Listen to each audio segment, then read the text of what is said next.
You know you're in Hong Kong when you see these superhumans climbing the sides of buildings, standing on top of nothing other than just bamboo scaffolding. As someone who is visiting from the United States, where scaffolding is uniform and metal usually, it's really attention-getting to see bamboo on the sides of buildings. Bamboo scaffolding is a common sight only in Hong Kong. The industry's fear is that one day supplies will be blocked for environmental reasons and export embargoes. There aren't many places which still use bamboo scaffolding like they do in Hong Kong, not even in China. Efforts to film women in this line of work proved unfruitful. There were no female bamboo scaffolding workers observed during our stay in Hong Kong.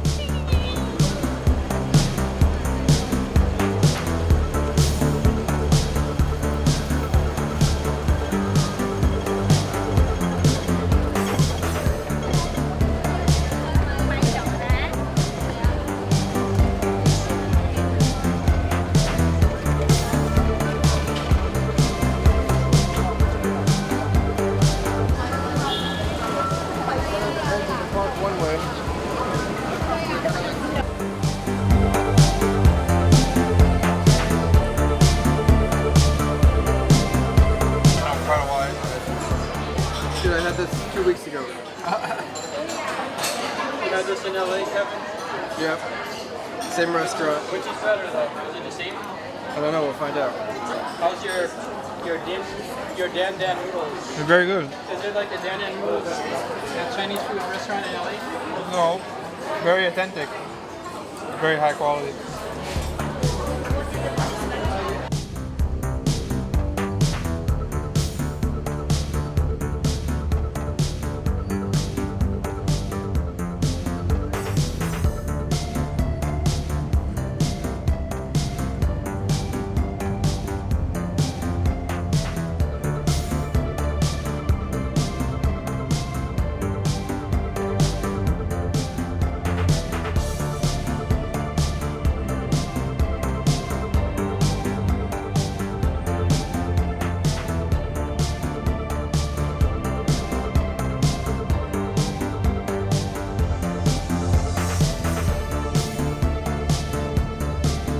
Levels here in Hong Kong, and I can say that, yeah, the air is not super clean, but not terrible. It's not terrible or unbearable. It's you can just tell that it's not a.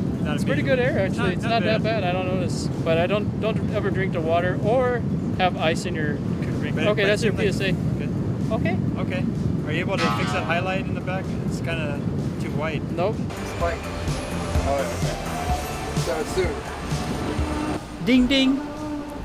Locals call the Hong Kong tramway the ding ding in reference to the double bell ring used to notify pedestrians of their oncoming approach.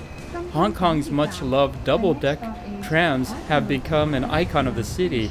You may see a resemblance to the double-decker buses in England. That's because, with Hong Kong being an English colony at the time, an English company was also behind creating the Hong Kong tram system. Unlike many other cities that had an early tram system in the early 1900s and then removing them in the 50s, Hong Kong is one of the few that has actually kept the original tram. Every day, 200,000 passengers use the tram system from east to west on the north coast to get around convenient. 3 times a day, you can take a sightseeing tour of the city in one of the antique 1920s open-top trams for an hour. Be sure to wear your sunscreen. The tour is similar to the hop-on, hop-off buses elsewhere in the world, except this one is on tracks. The peak tram is one of the most fun things to do while in Hong Kong. At least that is the case when it's not ridiculously busy. When we went in September, the line wasn't too bad. It was about a 20-minute wait.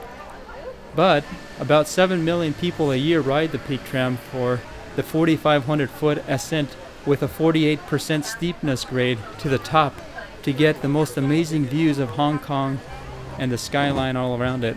However, it has been closed for renovation starting in April 2019, and it is expected to reopen in 2021, which will then hold an additional 600 people per peak hour.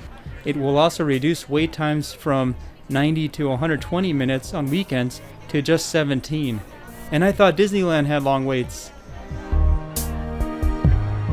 With this being such a popular destination in Hong Kong, it wouldn't be complete without the two shopping malls at the top called Peak Tower and Peak Gallery adjacent to each other. Burger King at the top of Victoria Peak. And look at this awesome view here. This is the other side. On the other side you got the view of the main downtown area, financial district. Over here they're building a new building, but we're not going to be able to see that because we're leaving now.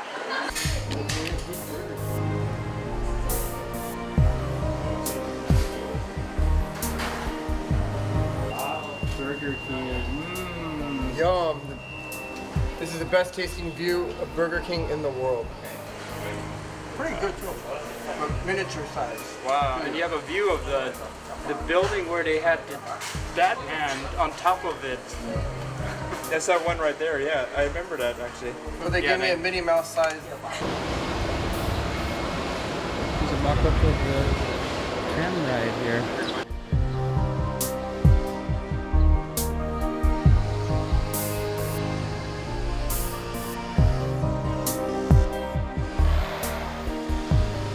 At the peak of the Peak properties are the most expensive properties in the whole world. While this was a British colony from 1841 to 1997, the Peak was the city's most exclusive neighborhood. Until 1947, it was reserved strictly for European expatriates, and Chinese were not permitted to live there. Here at the top of the Peak, the freest economy in the world is seen in all its capitalist glory. If you've never been to China before, you'd never guess how different it is just miles north to the mainland border.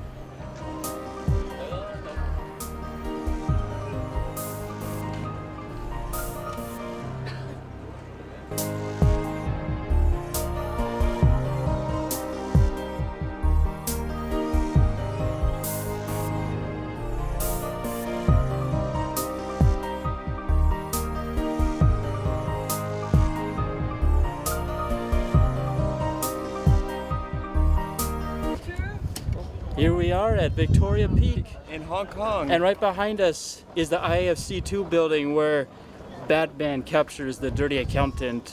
The reason why he actually came to Hong Kong is there's no extradition treaty in Hong Kong, so basically Batman had to do vigilante justice by bringing him outside of the normal powers of government. So that's why it goes along with the Batman. He's a vigilante. He doesn't care about the way laws work. This is actually probably the coolest thing we've done here in Hong Kong out of all of the activities. Oh, here comes another picture Kevin's gonna take because he thinks this is just ignore really him. But okay, so yeah, this is an amazing background. It's actually pretty stunning. There's actually more tall buildings in one city than any other city in the it's entire just world. an 8-minute tram ride to the top, and it's pretty cheap. It's probably one of the cheapest tram rides to the top of a mountain in the world. So it's definitely worth seeing. So come out and see it, and you'll have a great time. And make sure you see where Batman brings Lau to justice. This light is not working very well. Yeah, it's junk. It's a completely different world in China, where it is rated the 100th most freest economy in the world.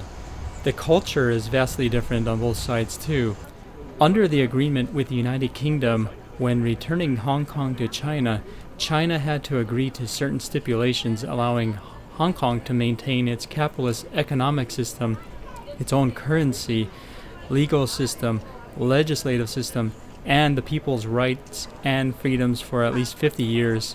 Publicly, it has not been discussed what will happen after 2047. In recent weeks, Hong Kong has had its biggest protest since the handing off to China in 1997. The heavy-handed Chinese power has been seen recently with its extradition proposal of those in Hong Kong to mainland China. All of what you see here will likely look very different after 2047, with China insisting it will defend its sovereignty after the protests in Hong Kong. It appears China is already encroaching on the freedoms that were promised to Hong Kongers well before 2047.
a China building, as also seen in Dark Knight.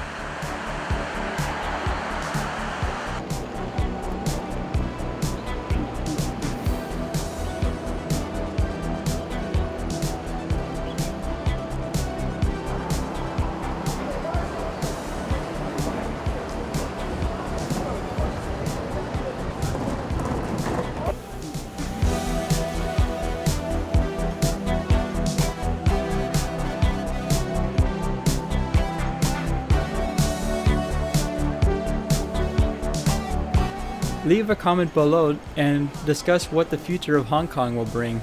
Please like this video and subscribe if you haven't already. If not, then dislike, unsubscribe. We will head over to Ocean Park in Hong Kong in our next video.